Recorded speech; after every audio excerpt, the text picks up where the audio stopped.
जैसा कि आप लगातार देख रहे हैं कि ईरान पर अटैक इजराइल और अमेरिका ने मिलकर किया। अब ईरान भी अमेरिका के और इजराइल के सैन्य ठिकानों पर हमले कर रहा है, लगातार हमले कर रहा है।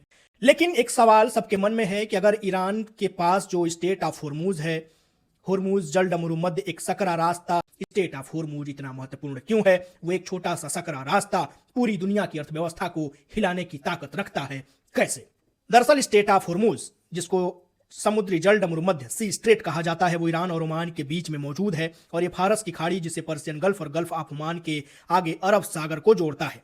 इसकी चौड़ाई सबसे सकरी जगह पर लगभग 33 किलोमीटर है, लेकिन जहाजों के लिए सुरक्षित रास्ता सिर्फ 2 से 3 किलोमीटर का ही होता है और इसी रास्ते से पूरी दुनिया में तेल की सप्लाई होती है। अगर ये रास्ता बंद हो जाता है तो क्या भारत में तेल और डीजल खत्म हो जाएगा? सप्लाई चेन रुक जाती है तो भारत की अर्थव्यवस्था पर क्या असर होगा और आम आदमी की जेब पर इसका कैसे असर होने वाला है?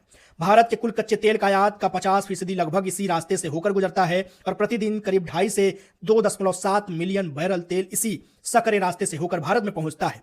सिर्फ तेल ही नहीं, इस रास्ते से एलएनजी गैस भी आती है और यही एकमात्र रास्ता भी एलएनजी गैस के लिए भारत में है। सवाल यह है कि सिर्फ भारत में नहीं, दुनिया के तमाम बड़े देशों में यहां से सप्लाई जाती है। सबसे बड़ा सप्लायर इस रास्ते का अगर कोई है तो वो चीन है। इस रास्ते में चीन से करीब 38% तेल स्टेट ऑफ हुर्मुज से ही के गुजरता है।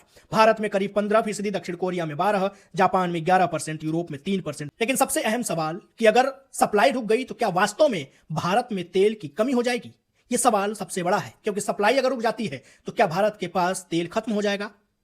लेकिन इसका जवाब भी सुन लीजिए, ऐसा नहीं है। सप्लाई खत्म होने की संभावना कम है, लेकिन इस बात की संभावना ज्यादा है कि सप्लाई अगर रुक जाती है तो तेल के दाम आसमान छूने लगेंगे। लंबा संकट भारतीय अर्थव्यवस्था को भी धीमा करेगा और रुपया और कमजोर हो सकता है। अब इसका सीधा असर हमारी जेब पर होगा, कैसे वो भी समझिए। अभी फिलहाल जो डीजल पेट्रोल का रेट चल रहा है वो $80 प्रति बैरल चल रहा है। अगर सप्लाई चेन रुकती है तो ये 100 के आसपास पहुंच जाएगा और जब कच्चे तेल का दाम बढ़ जाएगा तो माल की ढुलाई से जुड़ी तमाम चीजें महंगी होंगी और जब माल की ढुलाई महंगी होगी तो आपके और हमारे जेब पर भी इसका असर होगा। हर चीज की जो रेट है वो अपने आप बढ़ जाएगी। लेकिन समझना यह भी जरूरी है कि अगर सप्लाई चेन रुक जाती है तो भारत के पास बैकअप प्लान क्या है वो भी देखिए, क्योंकि भारत के पास कमर्शियल स्टॉक की बात कर लें तो लगभग 100 मिलियन बैरल यानी कि 10 करोड़ बैरल अभी भी मौजूद है। सप्लाई अगर पूरी तरह से कट भी जाए तो भी ये 40 से 45 दिनों तक चल सकता है।